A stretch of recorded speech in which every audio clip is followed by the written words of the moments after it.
just maybe hypothesize. Again, we don't really know until all things happen. So I want to clarify that we're not fortune tellers. But what are, Joseph, what are some possible differences during Trump 2.0, especially he's going to be surrounded by different people in a different cabinet this time. So what are your thoughts? So let's look at minimum, maximum, right? And let's think about minimal difference and maximal difference. I am of the opinion that I think that overall the U.S. immigration system has been trending in a harsher direction in the time that I've been in it and that I've been following it, right? That's just been the reality of the last decade. I don't really see that the Biden administration meaningfully became nicer, although there were certain areas, for example, spouses of people in the United States who had been undocumented had a better path to regularize their status. The other thing is you have to remember when people talk immigration in the United States, and you see the news headlines of Americans are mad about immigration, Americans are mad about this, about that, there's really two conversations. There's what's happening at the US border in Mexico and everything else, right? And people kind of forget everything else, right? And when I say I write about immigration or I talk about immigration, but I don't speak Spanish and I have no idea what, how asylum processing works, people are like, what are you doing here, right? And the thing is the visa system kind of gets forgotten because it happens outside the United States and it's administered by a relatively small number of people. Minimum case, theoretically, nothing much happens.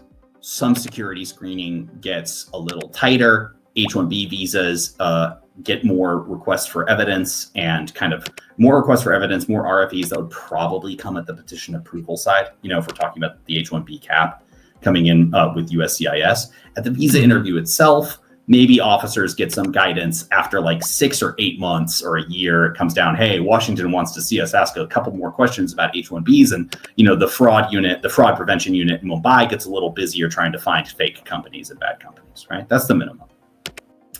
Maximum is a lot. I mean, the president has a lot of power to do everything. Remember, the president could ban Canadians if they wanted to, right? When you actually start, it could happen, right? The legal cases are there. There are people different in the Trump administration. Certain people, like Stephen Miller, who has, very harsh opinions towards certain groups of people, certain nationalities, certain religions, even if I can say, he's still there. And a lot of these, the hard work, what I talked about, the chaos, the administration officers not knowing what happened, we fixed all of that when I was working. We made it run well, right? So it's just you flip a switch, be like, these countries, I don't want them in.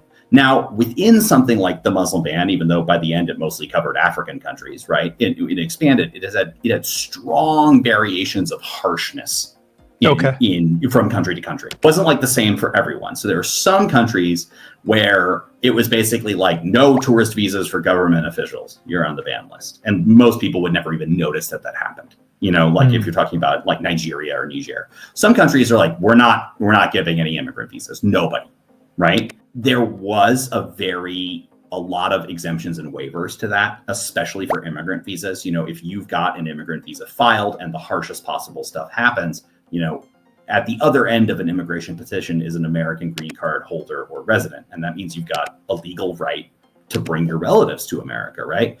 That means court battles, that means exemptions for immigrants, but that also means no tourist visas at all for certain nationalities. That means no student visas at all for any nationalities. Last time Iranian students got a better deal because Iranian students were felt to be this wasn't really about them. This time, I don't know if that's going to be the case, right? So if there is a Muslim ban, if it comes back for Iran, considering how harsh things are for Iranian students right now, I don't see them being exempted from the ban. Does that mean case-by-case waivers could still exist? I don't know. That's going to depend a lot. So, there's an element of unpredictability, but that also rests in basically the structure we have in the US where there's the law and then there's policy of the State Department or USCIS, which are two very different things. If you're in a legally based process, and by that I basically mean immigrant visas, right? If you're in a, things can be done that can slow that down that might not even be related to government policy or immigration policy. Immigration policy, very related to government policy. There are things that could slow down immigrant visas. You need major legal changes to stop that in most cases. Other stuff could potentially change quite a lot, depending on what the president says or does or whatever crisis approaches. Be ready for it. The thing that I think could surprise people, what wasn't done last time and what could happen now, is frankly a level of questioning about your political beliefs, right? And your social media presence, right? Remember in US law, there's a standard in concerns about like support for terrorism, which is like supporting or expounding it, right? Like it's on the books. No one's ever really used it. I certainly never used it. And I didn't really, as a visa officer, have the chime to go and check people's social media, right? Like if I saw one of my officers when I was supervising them and they were going through someone's Instagram, I'd be like, you're not looking for a girlfriend on the visa line. Okay. Knock it out. Right. And like a lot of officers tend to be young, right? Like, you're on your first or second assignment, you're in your 20s, you're talking to someone, you're like, hey, how's it going? Other countries are more relaxed about that. The US is very strict. You're not supposed to be talking with people or meeting with someone. If a visa officer is ever like, I like you, let's meet later, that's a huge red flag, and they could get in major trouble at their job for doing that, right? So okay. But there's a potential for some kind of executive order or something to be like, do you support any of the following terrorist groups? Have you even spoken kindly about them? Or do you there's no definition for that. But like, remember the way US law works is it's what the US government considers a terrorist organization, not what you personally consider to be terrorism or legitimate or not. Like, it's not a moral thing. It's like there's this list of organizations, and if you said something related to them at the outside of the most extreme measures for visas, that's what I'd be concerned about, right? And it's also just a good idea before a job interview or a visa interview to just be a little more chilled out about your political beliefs, right? I mean, I think anyone with the experience does that. I've been through the visa and immigration process myself, just like not as a diplomat, but just as a private citizen in both India and Turkey. And like, I've done that. I've been called into the interview. I've been asked uncomfortable questions, and like, you keep it civil, you keep it chill. You're not there to make a political point if you really need to be there. So at the minimum, it's basically now, but a little bit more in certain areas, which is still not a great situation for a lot of people. And the worst case scenario is it could be a situation where, depending on your passport, certain visa classes are closed to you, and there might be more political type questions asked or about your social media posts or your personal beliefs. That's, I'd say, the minimum and the maximum in terms of how it would break down. That's helpful. The answer will probably be somewhere in the middle. Yeah. And I know Trump ran on a really strong immigration platform, especially to curb the illegal immigration, trying to close the border, dealing with things like that. But it'll be interesting to see if there's any kind of ripple effect or trickle down towards.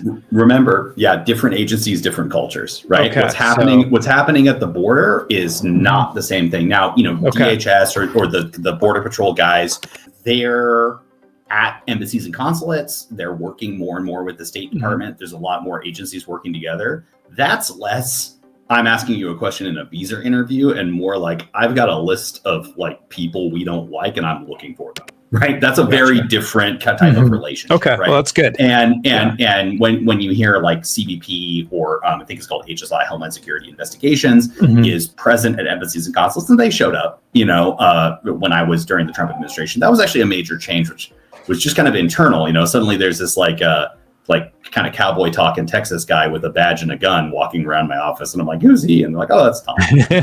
He works here now. And I'm like, oh, okay. Like, he was helpful pulling up criminal records. So that, that's stuff that kind of happens under the hood. In terms of what you're going to see in a lot of areas, especially with a lot of the questions I'm seeing in terms of like 214B concerns, people getting rejected, things like that. I don't really honestly see that that's necessarily going to change. But I don't want to talk too much. I want to give time for Q&As. There's one more thing I do want to say when I said that there's overall government policy.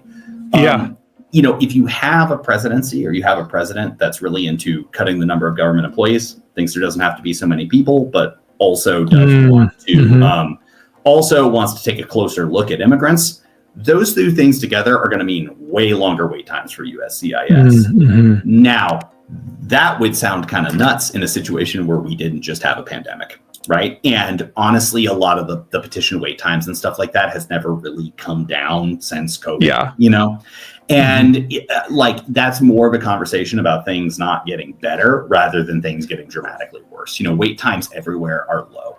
When I left the State Department, we were looking at the spreadsheets about like, how are we going to make up for 2 lost years of international travel? That doesn't even come into like immigrant visa processing. So like, I would expect things to go a bit slower, to be honest, especially in certain high attention areas. I would expect skilled work visas to get more scrutiny. And, you know, I would expect, you know, certain areas of the world, broadly the Middle East region, to expect a little more politicization of their categories of travel. But what that actually means for you is really going to depend on how exactly the policy gets articulated. Sounds good. Did you know the approval rates for US visas has gotten worse the past few years, and a previous rejection is really hard to overcome? Don't worry, because our friends at Argo Visa can help you ace your upcoming visa interview. Argo Visa Coaching pairs you with visa consular officers who have conducted tens of thousands of visa interviews abroad all over the world. They can guide you on how to overcome your obstacles and craft your story exactly how the visa officer needs to hear it so you can get granted approval in your visa interview. And if you've been rejected before, they can help you understand why and then help you craft a new and better strategy to be better prepared for your next attempt. Their Visa Checkup tool is an amazing free resource that you can use that helps you gauge how a visa officer is likely to respond to your current situation. Quickly answer a dozen questions and see what your score will be. If you want visa interview success, Argo Visa is the team that can help you find it. Check them out with the links above and below. Good luck, my friends.